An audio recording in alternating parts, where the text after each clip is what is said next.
สบายดีเด้อพ่อแม่พี่น้องมื้อนี้ก็มีเรื่องมาเล่าสู่กันฟังแต่ว่าจิขอย้อนหลังไปตั้งแต่มื้อวันจันทร์พุ่นเด้อมื้อนี้ก็น่าจะเป็นวันพุธแล้วล่ะพี่น้องก็จิมีเรื่องมาเล่าสู่กันฟังเนาะอันในมื้อวันจันทร์หั่นก็ไปเฮ็ดงานหั่นเป็นมื้อที่แบบว่าขี้คร้านบ่อยากตื่นบ่อยากลุกเมื่อยแต่ว่าก็บ่อยากไปหั่นน่ะทั้งที่ว่าทุกมื้อหั่นก็ไปเฮ็ดงานแบบว่าคือร่าเริงคือแบบ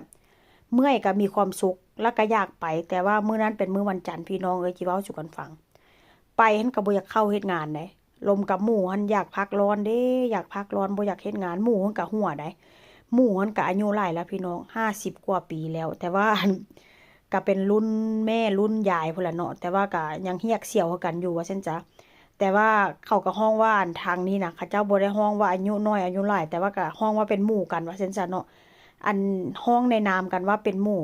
ว่าซั่นจ้ะแล้วมื้อนี้ก็ มานำหมู่เด้อวิดีโอนี้เป็นวิดีโอตั้งแต่เมื่อวันจันทร์พุ่นล่ะพี่น้อง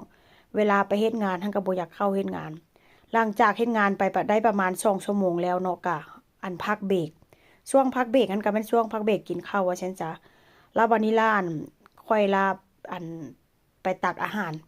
รมากินข้าวเที่ยงนั่นแหละพี่น้องแต่ว่าส่วนหลายเนาะคนทางนี้เขาเจ้ากินข้าวประมาณบ่าย2หรือว่าบ่าย2ครึ่งไปตักกับข้าวว่าซั่นจ้ะมือข้างอันซ้ายอันถือจาน มือข้างซ้ายหั่นน่ะแล้วมือข้างขวาบ่ได้ถือหยังพอดีย่างไปฮอดอันหน้าเตาพี่น้องเอ้ยแล้วข้างๆเตาหั่นแหละอันก่อนหน้านั้นอันที่ว่าค่อยเสิร์ฟอาหารหั่นน่ะมันเป็นโรงเรียนเนาะมันเป็นโรงอาหารของโรงเรียนว่าซั่นซะอันค่อยเห็นหัวหน้าค่อยหั่นน่ะเขาเจ้าทอดปลาคือจิแม่นน้ำมันมันก็อันมันกระดงกระเด็นลงหั่นแหละพี่น้องข้างๆเตาหั่นน่ะว่าซั่นซะ โอ้ยค่อยย่างไปแล้วค่อยละจิล้มค่อยละโอ๊ยแล้วอันคนเฮ็ดงานค่อยอันเขาได้ยินเขาละพากันแล่นมาแล้วมือข้างขวาอันก็จับถ้วยหั่นน่ะพี่น้องถ้วยมันไปตกใส่หน้าเตาแล้วมือข้างซ้ายค่อยหันโล่นอันประมาณว่าอันดึงหน้าเตาหันไว้พี่น้องเอ้ย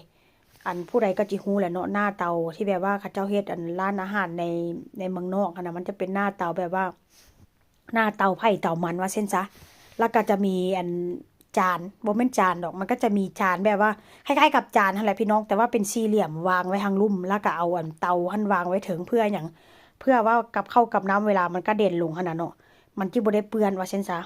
หลังจากนั้นค่อยก็เอามือข้างขวาค่อยนี่ดึงเตาพี่น้องดึงหน้าเตาหั่นไว้คันสั่นแล้วแม่นหัวค่อยนี่นอกพื้นหลังจากนั้นค่อยก็รู้สึกว่ามันเจ็บมาแต่ว่ามันก็บ่ได้เจ็บหลายแต่ว่ามื้อนี้ เป็นวันพุธพี่น้องแต่ว่าวิดีโอนี้ค่อยก็จะเล่าย้อนไปว่าเป็นวันจันทร์เด้อเจ็บแท้เจ็บว่าก็เลยไปหาหมออันหมอบอกว่าถ้าหากว่าเจ้าเจ็บหลายก็เจ้าต้องได้